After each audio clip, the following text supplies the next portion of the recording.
محمد صلی اللہ علیہ وآلہ وسلم بن عبداللہ بن عبد المطلب بن ہاشم بن عبد مناف بن قصی بن قیلاب بن مرہ بن قاب بن لعی بن غالب بن فخر بن مالک بن نظر بن قینانہ بن خزیمہ بن مدرکہ بن الیاس بن مزر بن نزار بن معاد بن عدنان. کچھ جنریشنز کے بعد اسماعیل علیہ السلام و بن ابراہیم علیہ السلام بن آزر یا تارخ بن نحور بن سروغ بن رعو بن فالغ بن ہود علیہ السلام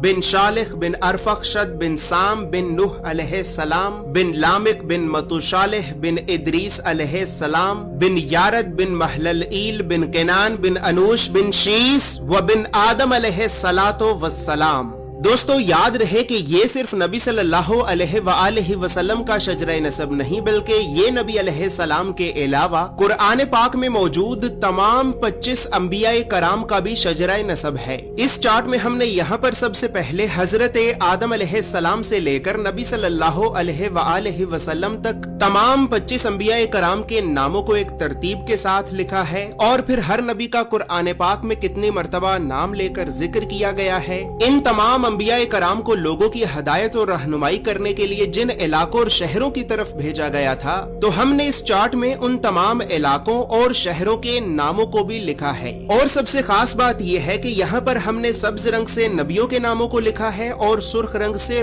رسولوں کے ناموں کو لکھا ہے تاکہ آپ کو بآسانی معلوم ہو سکے کہ ان 25 نبیوں میں سے نبی کون تھے اور رسول کون تھے. اس کے علاوہ اس چارٹ میں ہم نے اللہ رب العزت کے 99 صفاتی نام اور پھر ان ناموں کے نیچے ہم نے ڈیبیٹڈ پروفیٹس یعنی ان 10 نبیوں کے ناموں کو بھی لکھا ہے کہ جن 10 نبیوں کے نبی ہونے کے بارے میں تمام مسلمان علماء میں اختلاف پایا جاتا ہے کیونکہ ان 10 نبیوں کو قرآن پاک میں کہیں پر بھی نبی نہیں کہا گیا ہے. اس کے علاوہ چارٹ میں موجود سرخ رنگ 5 اولو العزم نبیوں کو ریپرزینٹ کرتا ہے جبکہ بلو کلر بنی اسرائیل کے نبیوں کو ریپرزینٹ کرتا ہے. اور اسی طرح 25 نبیوں میں سے 23 نبی ایسے بھی ہیں کہ جن کا ذکر قرآن کے علاوہ تورات زبور اور انجیل میں بھی موجود ہے. لہٰذا اسی وجہ سے ہم نے انبیاء کرام کے عبرانی اور یونانی یعنی ببلکل ناموں کو بھی اس چارٹ میں لکھا ہے. ان تمام معلومات کے علاوہ نبی صلی اللہ علیہ وآلہ وسلم کے ساتھ خلفائے راشدین، بنو عباس، بنو امیہ